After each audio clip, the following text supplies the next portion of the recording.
ಸತತ 3ನೇ ಬಾರಿಗೆ ಕಾಂಗ್ರೆಸ್ನವರು ದೇಶ ಆಳಕ್ಕೆ ಸರಿಯಾಗಿಲ್ಲ, ಅವರು ನಮಗೆ ಬೇಡ, ಸತತ ಹ್ಯಾಟ್ರಿಕ್ ಗೆಲುವು ನಿಮಗೆ ಕೊಟ್ಟಿದ್ದಾರೆ ಅಂದಮೇಲೆ ನೀವು ಚಿದಂಬರಂ ಹೇಳಿಲ್ವಾ, ಇಂದಿರಾ ಗಾಂಧಿ ಹೇಳಿಲ್ವಾ, ಇಂದಿರಾ ಗಾಂಧಿ ಬಿಡಿ, ಅದೊಂದು ಫೇಕ್ ಪೋಸ್ಟ್ ಅದೊಂದು ಓಡಾಡ್ತೀವಿ, ಅದು ಬೇರೆ ವಿಚಾರ.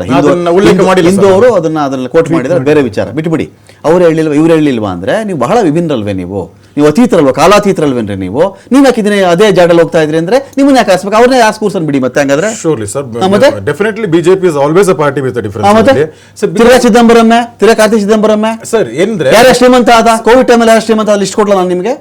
ಸರ್ 3-4 ತಲೆಮಾರಿಗಳು ಮಾಡ್ಕೊಂಡಿದ್ದು ಯಾರು ಅಂತ ಹೇಳಿದಂತದ್ದು ಅದು ತಾವ್ ಹೇಳ್ಬೇಕಾಗತ್ತೆ, ಇದ್ರ ಜೊತೆಗೆ ಹೇಳ್ಬೇಕಾಗತ್ತೆ. ಸರಿ, ವಿಧಾನಸಭೆಯಲ್ಲಿ ಹೇಳ್ಬೇಕಾದಾಗ ಮನೆ ಕಳಿಸಿದಾರಲ್ಲ ಜನ, ಮನೆ ಕಳಿಸಿಲ್ವಾ ಜನ? ಮತ್ತೆ ಸರ್ ಕಳಿಸಿರ್ಬೇಕಾದಾಗ ಇವತ್ತು ಹೇಳ್ತಾ ಇರುವಂತದ್ದು ನೀವು ಸ್ಪಾನ್ಸರ್ಸ್ ಅವ್ರಿಗೆ ನೀವು ಸ್ಪಾನ್ಸರ್ ಮಾಡ್ತಾ ಇದ್ದೀರಾ. ಫೆಬ್ರವರಿ 28 ಇಂದ ಇಲ್ಲಿವರೆಗೂ ಮೀನ್ಸ್ ಆಯಿಲ್ ಕಂಪನೀಸ್ಗಳು whatever the losses has been accrued ಅಂತದಲ್ಲಿ ಮೀನ್ಸ್ ಅಂದಾಜಿನ ಪ್ರಕಾರ ಒಂದು ದಿನಕ್ಕೆ 1000 ಕೋಟಿ ಪರ್ ಡೇ 1000 ಕೋಟಿ ಅಂತಂದಾಗ ಅಂದ್ರೆ ಅದು ಟ್ಯಾಕ್ಸ್ ರಿಡ್ಯೂಸ್ ಪ್ರಾಫಿಟ್ ತೈಲಿ ತುಂಬಿಕೊಂಡಾಗ ಪ್ರಾಫಿಟ್ ಯಾರು ಕೊಟ್ಟಿದ್ರಿ, ಯಾರು ಹಂಚಿದ್ರಿ? ನಾನು ಕೇಳ್ತಿರೋದು Covid time, Ukraine Russia war time, ಈ ಕೋವಿಡ್ ಬಂದಾಗ ಅಗಾಧ $18 ಒಂದು ಕ್ರೂಡ್ ಆಯಿಲ್ ನ ಬೆಲೆ ಅವತ್ತಿಗೆ ಬ್ಯಾರಲ್ಗೆ, ಅವತ್ತಿಗೆ 50 ಪೈಸೆ ಯಾರಿಗೂ ಕೊಡ್ಲಿಲ್ಲ. ನೀವು ಲಾಸ್ ಆಗ್ಬಿಟ್ಟಾಗ ಮಾತ್ರ ಜನದ ಮೇಲೆ ತಲೆ ಮೇಲೆ ಹಾಕೋದು, ಲಾಭ ಆದಾಗ ಮಾತ್ರ ಮಾತೇ ಇಲ್ಲ. Where was the activity sir in Covid times? ಸರಿ, what was the activities? What was the manufacturing reserve ಅಂತ ಹೇಳಿ ಎಷ್ಟು ರಿಸರ್ವ್ ಮಾಡಿದ್ರು ವಿಶಾಖಪಟ್ಟಣಂ ಅಲ್ಲಿ ನೀವು?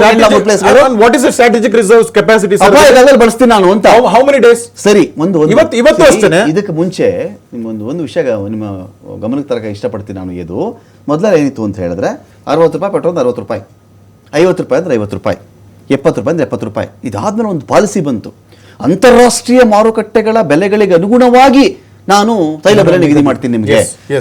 ಏನ್ ಜನ ಕುಣಿದ್ರು, ಹೌದಪ್ಪ ಲಾಭ ಬಂದಾಗ ಲಾಭ ಬರುತ್ತೆ ನನಗೆ, ನಷ್ಟ ಆದಾಗ ನನಗೂ ನಷ್ಟ ಆಗುತ್ತೆ, ಸಿಂಪಲ್ ಇತ್ತು. ನೀವು ಲಾಭ ಬಂದ ಈ ಪಾಲಿಸಿ ನಿಜ ಆಗ್ಬಿಟ್ಟಿದ್ರೆ ಇಂಟರ್ನ್ಯಾಷನಲ್ ಪ್ರೈಸ್ ಜಾಸ್ತಿ ಆಯ್ತಾ, ಹಾಕಿ ಎಲ್ರ ತಲೆ ಮೇಲೆ. ಇಂಟರ್ನ್ಯಾಷನಲ್ ಪ್ರೈಸ್ ಕಡಿಮೆ ಆಯ್ತಾ, ಕುಡಿಯ ಲಾಭವನ್ನೆಲ್ರಿಗೂ. ಲಾಭ ಕೊಡಲ್ಲ, ನಷ್ಟಕ್ಕೆ ಮಾತ್ರ ಜನ ತಲೆ ಮೇಲೆ ಹಾಕ್ತೀನಿ ಅಂದ್ರೆ ಇದು ನೀವು ಮಾಡಿ ಪಾಲಿಸಿ ಅಲ್ವಾ? ಎಲ್ಲ ಇಂಟರ್ನ್ಯಾಷನಲ್ ಹೇಳಿದ್ರಿ ತಾನೆ, ನೋಡ್ಕೊಳ್ಳಿ. ಹಂಗೆ ಗೋಲ್ಡ್ ಪ್ರೈಸ್ ನೋಡ್ತಾರೆ ಇವತ್ತು. ಶರವಣ ಸರ್ ಅಲ್ಲೇ ಇದ್ದಾರೆ, ನೋಡ್ತಾರೆ ಎಷ್ಟಿದೆಯಪ್ಪ ಗೋಲ್ಡ್ ಪ್ರೈಸ್ 1 ಗ್ರಾಮ್ಗೆ 15,000, ಎಷ್ಟಿದೆಯಪ್ಪ 13,000, ತಗೋ 13,000, 12,000ಕ್ಕೆ ಬಿತ್ತು, ಬನ್ರಿ ಅಂಗಡಿಗೆ 12,000 ನಾನು ಕೊಡ್ತೀನಿ ಅಂತಾರೆ ಶರವಣ ಅವರು. ಈ ಪೆಟ್ರೋಲ್ ಯಾಕೆ ಮಾಡಲ್ಲ ನೀವು ಸರ್? ಅದನ್ನೇ ಲಾಸ್ಟ್ 75 ಡೇಸ್ ಇಂದ ಮಾಡ್ತಾ ಇರುವಂತದ್ದು. It means the government has observed election ನಾಟಕ, ಇದು ಎಲೆಕ್ಷನ್ ಡ್ರಾಮಾ. ಸರ್ 75 ದಿವಸ ಎಲೆಕ್ಷನ್ ಇಲ್ಲ, ವಾರ ಅಲ್ವಾ, 2 ಹೋಗೋದಲ್ವೇನ್ರಿ? 75 ದಿವಸ ನಡೆದಿರೋದಿಲ್ಲ. ವಾರ್ ಸ್ಟಾರ್ಟ್ ಆಗಿದ್ದೆ ಯಾವಾಗ? ಫೆಬ್ರವರಿ 28ಕ್ಕೆ. ಅವತ್ತಿಂದ ಇವತ್ತು 75 days we observe the charges ಅಲ್ವಾ sir? Oil manufacturing companies 50% discount ಮರ್ತ್ಬಿಟ್ರಿ ಹಂಗಾರೆ, ನೀವು ಕೊಟ್ಟಿದ್ದು ತುಂಬಿಕೊಂಡಿದ್ದು ಮಾರಿದ್ದು ಮರ್ತ್ಬಿಟ್ರಿ ಹಂಗಾರೆ. 50% ಡಿಸ್ಕೌಂಟ್ ಕೊಟ್ಟಿದ್ರಲ್ಲ ರಷ್ಯಾ ಮೇಲೆ ಸ್ಯಾಂಕ್ಷನ್ಸ್ ಆದಾಗ, ಯುಕ್ರೇನ್ ವಾರ ಆದಾಗ ಬಿಟ್ಬಿಟ್ರಿ ಅದನ್ನ. ಅವಾಗ ಆಮದ್ ಮಾಡ್ಕೊಂಡಾಗ್ಲೂ ವಿರೋಧ ಮಾಡಿದವರು ಇವರೇನೆ. ಶರವಣ ಸರ್ ನನ್ನ ಪಾಯಿಂಟ್ ಇದೆ ಸರ್, ನೀವು ಸ್ವಲ್ಪ ಬಿಸಿ ಇದ್ದೀರಿ, ನಾನು ಕೇಳ್ಬಿಡ್ತೀನಿ ನಿಮಗೆ.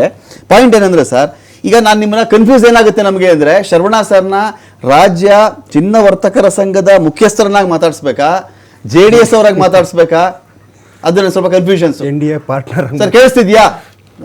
ಮತ್ತೆ ಸಂಪರ್ಕ ಮಾಡ್ತೀನಿ ಸರ್, ನಾನು ನಿಮ್ಮನ್ನ ಸಂಪರ್ಕ ಮಾಡ್ತೀನಿ. ನಾನು ದರ್ಶನ್ ನಿಮ್ಮನ್ನ ಕೇಳ್ಬಿಡ್ತೀನಿ. ಏನಿಲ್ಲ ರೀ ಪಾಯಿಂಟು, ನೀವು ನಮ್ಗೆ ಕೊಟ್ಟಿದ್ರೆ ನಿಮ್ಮ ಆಪತ್ತಿನ ಕಾಲದಲ್ಲಿ ನಾವು ನಿಲ್ತೀವಿ. ಎಲ್ಲ ಲಾಭವನ್ನು ಕೆಲವು ಉದ್ಯಮಿಗಳು ಕೊಳ್ಳೆ ಹೊಡಿತಿರ್ಬೇಕಾದ್ರೆ ಪ್ರತಿ ಬಾರಿ ಸಂಕಷ್ಟ ಬಂದಾಗಲೂ ರೈತರ ತಲೆ ಮೇಲೆ ಹಾಕು, ಮಹಿಳೆಯರ ತಲೆ ಮೇಲೆ ಹಾಕು, ಜನಗಳ ತಲೆ ಮೇಲೆ ಹಾಕು, ದಿನನಿತ್ಯದ ಬಳಕೆ. ಮೆಟ್ರೋ ನಾನು ರೆಡಿ. ಶರವಣ ಸರ್ ಕೇಳಿಸ್ತಾ ಇದೆ? ಈಗಾದರೂ ಕೇಳಿಸ್ತಾ ಇದೆ ತಮಗೆ? ಫೈನ್ ದರ್ಶನ್, ಇದು ಯಾಕಿದು ಈ ಒಂದು ವಿಚಾರ ಬಂದಾಗ ಚಿನ್ನದ ಇಂಡಸ್ಟ್ರಿ ಸ್ಮಗ್ಲಿಂಗ್ಗೆ ದಾರಿ ಮಾಡಿಕೊಡುತ್ತೆ ಇದು ದರ್ಶನ್, ಇನ್ನೇನು ಆಗಲ್ಲ ಇಲ್ಲಿ. ಯಾವಾಗೆಲ್ಲ ಈಗ ನೀವೊಂದು ಮಿತಿಲಿ ತೆರಿಗೆ ಹಾಕಿದ್ರೆ ಓಕೆ, ತೆರಿಗೆ ಯಾವ ವಸ್ತುವಿನ ಮೇಲೆ ಜಾಸ್ತಿ ಹಾಕಕ್ಕೆ ಹೋದ್ರೂ ನಿಮ್ಗೆ ಇಂಡೈರೆಕ್ಟಾಗಿ ಏನಾಗುತ್ತೆ ಅಂದರೆ ಕಳ್ದಾರಿ ಹಿಡಿತಾನ ಅವನು. ಏನು ಮಾಡೋ ತೆರಿಗೆ ವಂಚನೆ ಮಾಡಕ್ಕೆ ನಾನು ಏನು ಮಾಡಲಿ? ಇದಿಷ್ಟೇ ಆಗೋದಿಲ್ಲ, ಮಹತ್ವದ್ದೇನೂ ಆಗಲ್ಲ. ಇದೇ ಶರವಣ ಸರ್ ನಾನು ಅನೇಕ ಡಿಬೇಟ್ ಮಾಡಿದ್ದೀವಿ. ಚಿನ್ನದ ಆಮದು ಸುಂಕ ಜಾಸ್ತಿ ಆದಾಗ ಶರವಣ ಸರ್ ಒಂದು ಮಾತು ಹೇಳ್ತಾ ಇದ್ರು, ಬಹಳ ಕಷ್ಟ ಆಗ್ಬಿಡುತ್ತೆ ನಮಗಿದು, ದೊಡ್ಡ ಪೆಟ್ಟು ಬೀಳುತ್ತೆ ನಮಗಿದು, ಕಳ್ದಾರಿ ಹಿಡ್ಕೊಳ್ತಾರೆ, ಸ್ಮಗ್ಲಿಂಗ್ ಗೂಡ್ಸ್ ಬರುತ್ತೆ, ದೇಶದ ಎಕಾನಮಿ ಒದ್ದಾಡುತ್ತೆ, ಮತ್ತೆ ಸ್ಮಗ್ಲಿಂಗು ಚಿನ್ನ ಒಳಗಡೆ ಬಂದರೆ. ನೋಡಿ, ನಿಮ್ಮ ಪ್ರಶ್ನೆ ವ್ಯಾಲಿಡ್ ಇದೆ ಸರ್. ಈ ದೇಶದಲ್ಲಿ 2 ರೀತಿಯ ಜನರನ್ನ ನಾವು ಕಾಣ್ಬೋದು. ಒಂದು ಅತಿ ಶ್ರೀಮಂತ ವರ್ಗ, ಇನ್ನೊಂದು ಬಡತನ ಮಧ್ಯಮ ವರ್ಗ.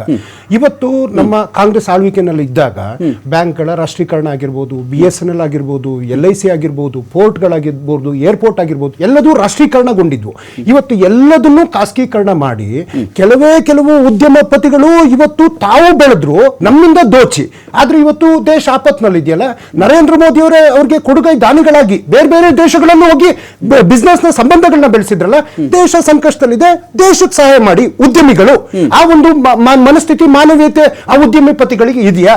ಮಾನ್ಯ ನರೇಂದ್ರ ಮೋದಿ ಅವರು 16 ಲಕ್ಷ ಕೋಟಿ ಉದ್ಯಮಿಪತಿಗಳ ಸಾಲವನ್ನ ಮನ್ನಾ ಮಾಡಿದ್ರಲ್ಲ, ಆಯ್ತು ವಸೂಲಿ ಮಾಡಿ. ಇವಾಗ ದೇಶ ಸಂಕಷ್ಟದಲ್ಲಿ ಇದೆಯಲ್ಲ, ಮಾನ್ಯ ನರೇಂದ್ರ ಮೋದಿ ಅವರು ದೇಶಕ್ಕೊಂದು ನೀತಿ ಪಾಠ ಹೇಳಿದ್ರು. ಇವತ್ತು 2 ಕಾರ್ಗಳಲ್ಲಿ ನಾನು ಹೋಗ್ತಾ ಇದ್ದೀನಿ, ಏನೋ ಡೀಸೆಲ್ ನ ಉಳಿಸ್ತಾ ಇದ್ದೀನೋ ಪೆಟ್ರೋಲ್ ನ ಉಳಿಸ್ತಾ ಇದ್ದೀನಿ ಅಂತ ಅವರ ಗಮನಕ್ಕೆ ಬರೋದಾದ್ರೆ, ರಾಜೀವ್ ಗಾಂಧಿ ಅವರು ವಿತೌಟ್ ಡ್ರೈವರ್ ಸೆಲ್ಫ್ ಡ್ರೈವ್ ಮಾಡ್ಕೊಂಡು PM ಆಫೀಸಿಗೆ ಹೋಗೋರು. ಇದೇನು ಹೊಸದಲ್ಲ. ಆಯ್ತು, ನಾಳೆಯಿಂದ ಎಲ್ಲರೂ ಅನುಕರಣೆ ಮಾಡ್ತಾರ? ಸರ್, ಯಾವ್ದಾದ್ರು ನೀವು ನೀತಿ ಬೋಧನೆ ಮಾಡ್ಬೇಕಂದ್ರೆ ಅದು ವಾಸ್ತವಕ್ಕೆ ಹತ್ತಿರವಾಗಿರ್ಬೇಕು. ಹಿಂದೆ ನೋಡಿದ್ರೆ 15 ಲಕ್ಷ ರೂಪಾಯಿ ಅಕೌಂಟಿಗೆ ಕೊಡ್ತೀವಿ ಅನ್ನೋ ಬುರುಡೆ ಭಾಷಣ ಮಾಡಿದ್ರು. ಇವತ್ತು ನೋಡಿದ್ರೆ ನಮ್ಮ ಹೊಟ್ಟೆಯನ್ನ ಹೊಡೆಯುವಂತ ಕೆಲಸವನ್ನ ನರೇಂದ್ರ ಮೋದಿ ಅವರು ಮಾಡ್ತಾ ಇದ್ದಾರೆ. ಜನ ನೊಂದಿದ್ದಾನೆ ಸರ್, ಜನ ಕಣ್ಣಲ್ಲಿ ನೀರು ಹಾಕಿದ್ದಾನೆ ಸರ್. ಮತ್ತು ನೀವು ಅಂದ್ರೆ ಇದು ಹಿಂಗ ಅಂಗೈ ಹುಣ್ಣಿಗೆ ಯಾವುದೇ ದುರ್ಬೀನ್ ಬೇಕಾಗಿಲ್ಲ ಸರ್. ದೇಶದ ಆರ್ಥಿಕ ಪರಿಸ್ಥಿತಿ ದಿವಾಳಿಯಾಗಿ ಹೋಗಿದೆ. ಇಷ್ಟು ಜನ ಪ್ರಧಾನಿಗಳು ಕಟ್ಟಿದಂತಹ ಒಂದು ಕೊಟ್ಟಂತ ಕಾಂಟ್ರಿಬ್ಯೂಷನ್ ನ ಹಳ್ಳ ಇಡಿಸುವಂತ ಕೆಲಸವನ್ನು ಮೋದಿ ಅವರು ಮಾಡಿದ್ದಾರೆ.